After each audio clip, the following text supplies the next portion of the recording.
ایک وظیفے کے بارے میں آپ کو بتاتا ہوں کہ جس بندے نے اس وظیفے کو جمعے کے دن میں فجر کی نماز کے بعد کیا ہوا ہے نا، تو اللہ تعالیٰ نے اس بندے کے لیے اس دن میں غیب سے مدد عطا فرمائی ہے۔ اتنا طاقتور وظیفہ ہے، اور اس وظیفے کے اوپر میرا اتنا یقین ہے، آپ اندازہ لگائیں کہ جب بھی جس دن بھی مجھے حاجات ہوتی ہے نا کہ اللہ اس دن میں مجھے پیسے عطا فرما، آپ اندازہ لگائیں اس دن میں نے جب بھی اس وظیفے کو کیا ہوا ہے نا فجر کی نماز کے بعد، اندازہ لگائیں اس دن میں اللہ تعالیٰ نے میرے لیے پیسوں کا انتظام کیا۔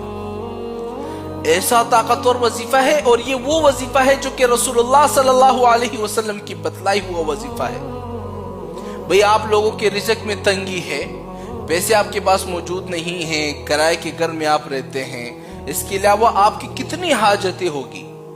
اس وظیفے کو آپ فجر کی نماز کے بعد پڑھ لیں، اور یہ رسول اللہ صلی اللہ علیہ وسلم کی بتلائی ہوا وظیفہ ہے۔ اور میرا اس پر اتنا یقین ہے نا، میں آپ کو قسم کھا کر کہہ سکتا ہوں، اگر جس دن میں نے اس وظیفے کو کیا ہوا ہے نا، اس دن میں اگر میرے لیے پیسوں کا انتظام نہ ہو، آپ پھر مجھے بتاؤ۔ اور مجھے سعودی عرب سے کال آتے ہیں، یورپ کے سائٹ سے، نیوزی لینڈ سے، انگلینڈ سے، اکثر کہ مولانا صاحب ہم جب اس وظیفے کو فجر کی نماز کے بعد کر لیتے ہیں، اللہ تعالیٰ اسی دن میں ہمارے لیے پیسوں کا انتظام کر دیتا ہے، یہ کیسا وظیفہ ہے؟ میں ان سے کہتا ہوں یہ رسول اللہ صلی اللہ علیہ وسلم کا بتلایا ہوا وظیفہ ہے۔ بھئی اگر آپ کو پیسہ چاہیے نا، مالی حالت آپ کا تنگ ہے، کرائے کے گھر میں رہتے ہو، بچے بھوکے ہیں، تو آپ اس وظیفے کو کر لو۔ آپ نے کرنا کیا ہے؟ فجر کی نماز کے بعد سکون تسلی کے ساتھ بیٹھ جانا ہے، اور 3 مرتبہ اس وظیفے کو کرنا ہے۔ اللہم اکفنی بحلالک عن حرامک وَأَعْنِنِي بِفَضْلِكَ عَمَّنْ سِوَاكَ۔ یہ ایسا وظیفہ ہے نا،